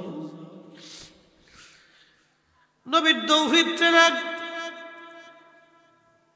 অনুরোধ মানতে যাইয়া বেলাল দৌড়ায় চলে গেছে মিনারায়। যে মহিলার ছাদের উপরে বেলাল আজান দিতেন দাঁড়াইয়া বনু নাজ্জার গোত্রের মহিলা সাহাবী ছাদের উপরে দৌড়ে চলে গেলেন। বেলাল আজান শুরু করলেন, আল্লাহু আকবার আল্লাহু আকবার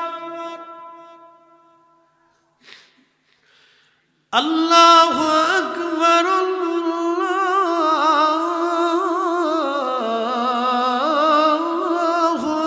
আকবার আশহাদু আন লা ইলাহা ইল্লাল্লাহ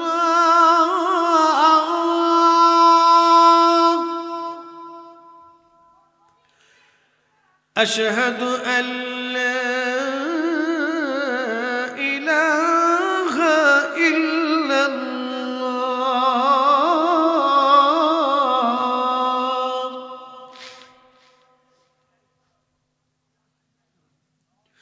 সাহাবীরা কাঁদতেছে। মদিনার ঘর থেকে নারী পুরুষ বের হয়ে দৌড় মারছে, শিশু বাচ্চা যুবক আর কিশোর আর সেদিন কেউ বাদ নাই। ঘর দরজা ফালাইয়া সাহাবীরা দৌড়ায় আর বলে, নবী কি ফিরে আসছেনি? বলো নবী কি ফিরে আসছেনি?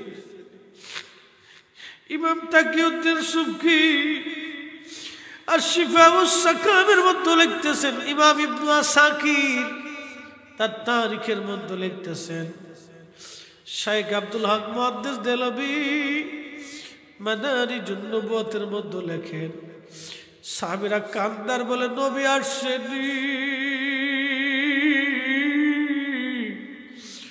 তোমরা কি জানো নবী আসছেনি? সারা মদিনাতে কান্নার রোল, নবী আসছেনি, নবী কি আসছেনি? সারা মদিনায় কান্নার রোল। মসজিদে নববীতে সাহাবীরা স্থির থাকতে পারতেছে না। নবীর স্মৃতিগুলি তাদের মনে পড়ে গেছে রে। বুঝতেই পারতেছেন মদিনার একটা মানুষ সেই দিন কান্না ছাড়া ছিল না। কেমন পরিস্থিতি মদিনায় হয়ে গেল তখন। যদিও এটা ঘটনা কাসাস, কিন্তু শুনে রাখবেন এখানে একজন সাহাবীর চোখের পানি না, মদিনাতে তখন 10,000 সাহাবী ছিল। 10,000 সাহাবীর চোখের পানি, তাদের বাচ্চারা ছিল, আত্মীয় স্বজন, মেয়েরা, মহিলারা। এমন কেউ নাই রে সেই দিন না কান্দে কেঁদেছিল। আল্লাহ নবীর সাহাবীরা সব সেই দিন জমা হয়ে গেল। বেলালের আযান বাড়তেছে, আশহাদু আন্না মুহাম্মাদার রাসূলুল্লাহ।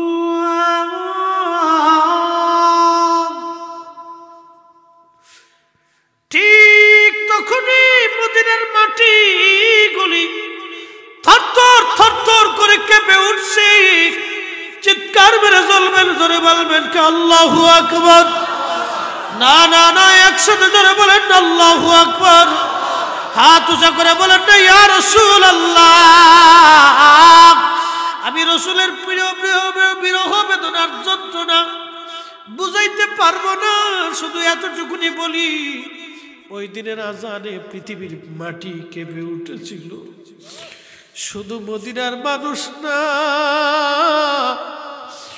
পৃথিবীর মাটি পর্যন্ত স্থির থাকতে পারে নাই রাসূলের প্রেমে। বুঝতেই পারতেছেন সাহাবীদের হালত কি হয়েছিল। আমি তো শুধু এটা আপনাদের সামনে বলতেছি, কিন্তু বাস্তবতা আরো কঠিন এবং জটিল ছিল।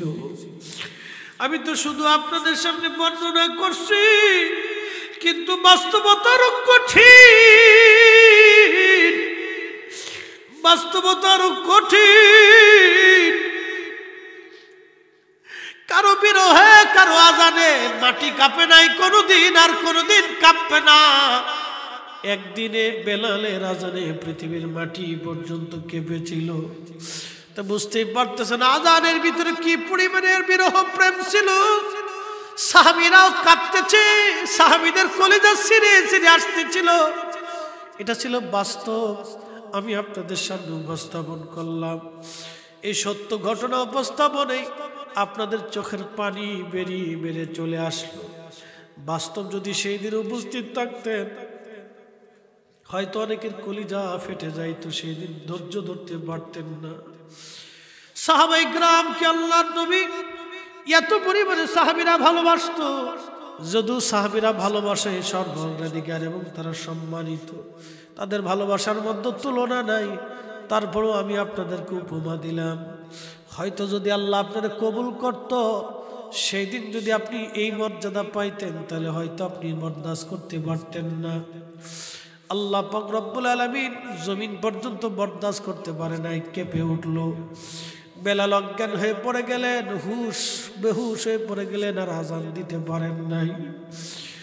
আজান দিতে পারেন নাই, হুশ ফিরে আসছে। রওজা মোবারকে কান্দার বলে, নবী গো আপনি আসতে বলেছিলেন, গোলাম উপস্থিত,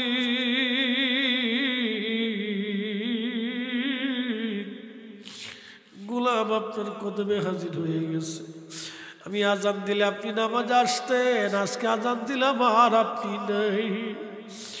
বিরহ বেদনা নিয়ে বেলাল চলে গেল সিরিয়াতে। আল্লাহ ওই অবস্থায় সিরিয়াতে তার ইন্তেকাল হয়ে গেল। আল্লাহ বিরহ বেদনা নিয়ে চলে গেলেন। মদিনায় তিনি থাকতে পারতেন না, স্মৃতিগুলি দেখলে তিনি সহ্য করতে পারতেন না। রওজা শরীফ দেখলে তার কলিজা চিরে আসতো। দেখবেন অনেক মা সন্তান মারা গেলে মা কবরের পাশে বসে থাকে। সন্তান মারা গেলে মা কবর সন্তানের স্মৃতিগুলি ধরে ধরে কান্দে, সন্তানের খাট ধরে কান্দে, সন্তানের জামা ধরে মা কান্দে। সব কবরের পাশ দিয়ে হেঁটে হেঁটে চলে যায়, কিন্তু করিমের মা আব্দুল করিমের কবরের দিকে তাকায় তাকায় বসে বসে মা কাঁদতে থাকে। কারণ মায়ের কলিজায় সন্তানের যেই দরদ, অন্য সন্তান প্রতি সেই ধরনের দরদ থাকে না। আল্লাহ নবী বলেন, সাহাবীরা রে, তোমরা যদি আমার ভালোবাসো, মা যেমন সন্তানকে ভালোবাসে, তোমরা মায়ের থেকেও সন্তানকে যেইভাবে বেশি ভালোবাসো, ওর থেকেও বেশি পরিমাণে আমি নবীরে যদি ভালোবাসতে না পারো, লা ইউমিনু হাত্তা আকুনা হাব্বা ইলাইহিম মিন ওয়ালিদিহিম ওয়া ওয়ালিদিহিম ওয়ান নাসি আজমাইন। তোমরা ঈমানের স্বাদ নিতেই পারবা না দুনিয়ার সব কিছুর চাইতে আমি নবীরে বেশি ভালো না বাসতে পারলে। সাহাবীরা কলিজার ভিতর থেকে নবীরে ভালোবাসতেন। এই জন্য বেলালের আজানে কোন সাহাবী স্থির থাকতে পারে নাই। সাহাবীরা বেহুশ হয়ে গেলেন, পাগল পারা হয়ে গেলেন, পাগলের মতো ছটফট করতে লাগলেন নবীর স্মৃতিগুলি মনে করে। সেই দিনের মতো কান্না নবীর ইন্তেকালের পর হইতে, নবীর ইন্তেকালের পরে মদিনায় কান্না পড়ছিল এরকম। এরপরে আর সাহাবীরা কখনো এইভাবে কান্দে নাই। বেলাল যেই দিন আজান দিয়েছিল, বেলালের আজানে মদিনার এমন কোন মানুষ ছিল না যেদিন না কাঁদছিল। পৃথিবীর মাটি পর্যন্ত থরথর থরথর করে কেঁপে উঠেছিল বেলালের আজানে। বুঝতেই পারতেছেন বেলালের আজানের ফয়জুদ আল্লাহ জান্নাতের ভিতরে বেলালের আজান দিয়ে জান্নাতীদেরকে শোনায় দিবে। একবার জোরে বলা যাবে কি ইয়া রাসূলুল্লাহ? এই জন্য আমরা সুন্নিরা নবী নবী নবী নবী নবী নবী করি। ওরা আমাদেরকে বেদাতি বেদাতি বেদাতি বলতে থাকো। ওরা যতই বেদাতি বলুক আমরা মিলাদুন নবী ছাড়ব না। ওরা যতই বেদাতি বলুক আমরা কিয়াম কোনোদিন বন্ধ করব না। কথা কর না কেন, ঠিক কিনা? ওরা আমাদেরকে বেদাতি যতই বলুক আমরা ইসালে সব বন্ধ করব না, ফাতিহা বন্ধ করব না। বেদাতি যতই বলুক প্রয়োজন বোধে আমরা ঘরে ঘরে ঘরে ঘরে মিলাদ দিব। এই কথা কর না কেন? হাত উঁচু করে বলেন ঠিক নেবে ঠিক। আল্লাহ কবুল